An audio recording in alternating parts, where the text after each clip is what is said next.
Hello बच्चों, let's see the question. The question says आपको तीन कंपाउंड दिए गए हैं X, Y, Z. The correct order of decreasing basic strength of X, Y and Z is option A X greater than Y greater than Z, option B X greater than Z greater than Y, option C Y greater than X greater than Z, option D Y greater than Z greater than X. तो हमें तीनों की basic strength का order बताना है। तो first of all let's write down the key concept which is phi is the tendency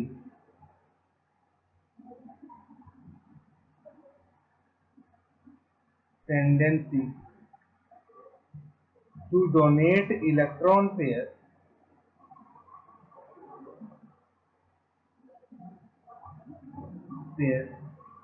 Phi is the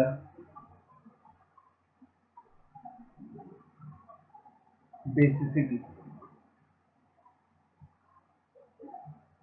तो जितना ज्यादा हमारे पास इलेक्ट्रॉन को डोनेट करने की कैपेसिटी रहेगी, उतना ही उस मॉलिक्यूल की बेसिसिटी ज्यादा रहेगी। अब हमें इन तीनों मॉलिक्यूल में देखना है कि कौन कितना इजीली नाइट्रोजन को डोनेट कर सकता है। सबसे पहले अगर मैं फर्स्ट मॉलिक्यूल की बात करूं, जो नाइट्रोजन पे लोन पेयर हैं, they are not in resonance. Lone pair are not in, hence we can easily donate them।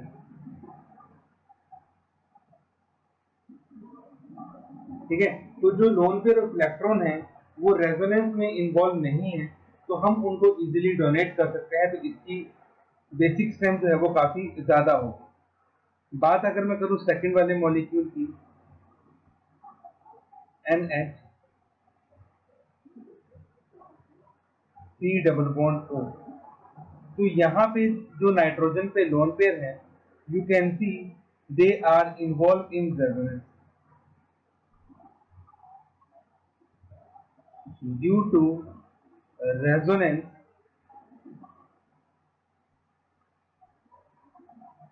nitrogen lose its electron pair basicity decrease। तो जनरली नाइट्रोजन रेजोनेंस की वजह से अपने इलेक्ट्रॉन पेयर को loose कर देगा, जिसकी वजह से इस मॉलिक्यूल की बेसिसिटी बहुत कम हो जाएगी। अब अगर हम थर्ड मॉलिक्यूल बनाएं, तो थर्ड हमारे पास कुछ इस तरह से है। Now there is again no resonance.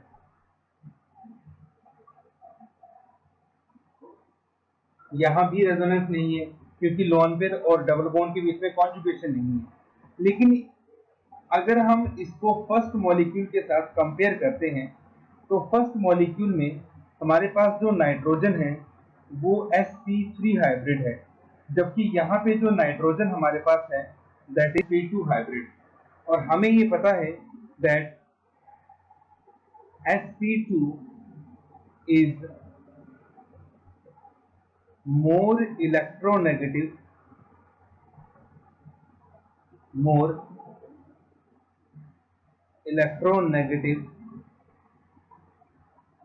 Then sp3। ठीक है, तो जिसकी इलेक्ट्रॉन एक्टिविटी ज्यादा होती है उसकी बेसिसिटी कम होगी। इलेक्ट्रॉन एक्टिविटी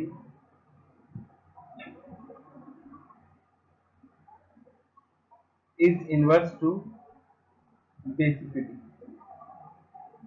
ठीक है, तो जिसकी इलेक्ट्रॉन एक्टिविटी ज्यादा उसकी बेसिसिटी कम, क्योंकि इलेक्ट्रॉन एक्टिविटी ज्यादा होने की वजह से जो नाइट्रोजन है वो अपने लोन पेयर को पकड़ के रखेगा, वो उनको डोनेट नहीं करने देगा।